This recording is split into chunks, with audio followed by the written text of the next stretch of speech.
Hi everyone, my name is Amanda Kopicki. I am a kindergarten teacher here at McKendree, and the kindergarten team and I just wanted to make a video to show you a little bit about what we're learning in kindergarten with our letters and our sounds, and show you some ways that you might be able to support your student at home. So we have been learning every letter and every sound, and by December we will have learned every one of them. You have a chart like this at home. If you have misplaced one, or if you need a second one, just let your teacher know. We can send another one home. But this is our ABC linking chart that we use that matches our curriculum. So one of the things that you can start doing at home to help your student would be to practice saying each letter and pointing to it as you name it. This can help reinforce the name of the letter. Then you can also work on the sound of each letter by pointing to it and saying the letter, the keyword, and the sound. So that might look like A, apple, at, B, bear, b, C, cat, k, D, dog, d. We put a video in our newsletter at the very bottom that shows a teacher, and she is practicing saying the letters and sounds, and she clips the sounds so that she's saying them correctly. And if you have any question about how to say the sounds right, refer to that video and that would help you. You can also use this chart with your student if you say something like, find me the letter that makes the sound p, and then they would have to find the letter P and point to it.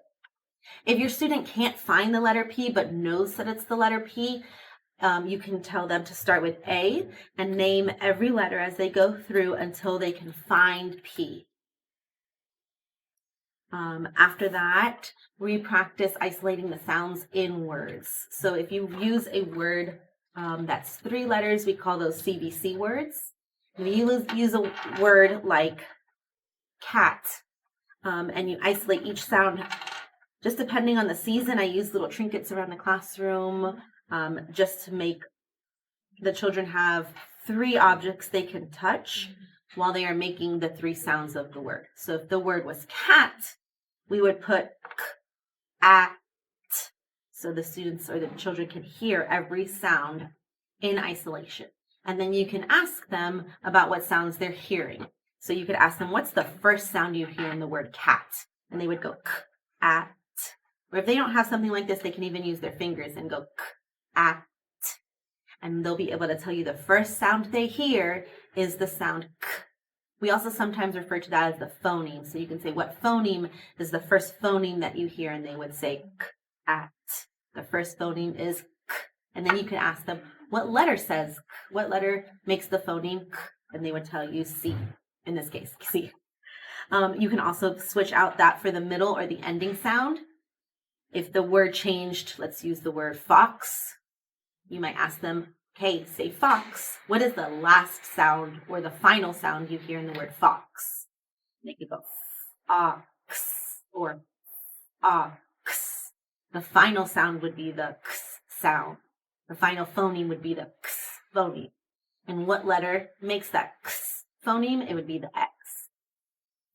They could use, if they're not sure of what letter makes that phoneme, they can refer to our chart and they can make the sounds as they go through each letter, finally getting to the fox, x, and they would say, oh, it was this one, it's X.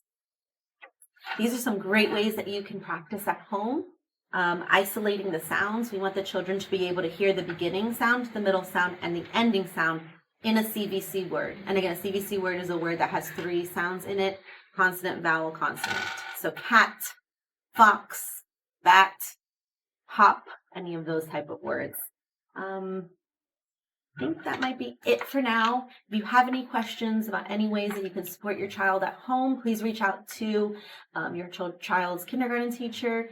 We'd love to hear more about what you guys are doing to practice at home. Send us any pictures or videos we can include in our class news. Thank you so much. Have a good one.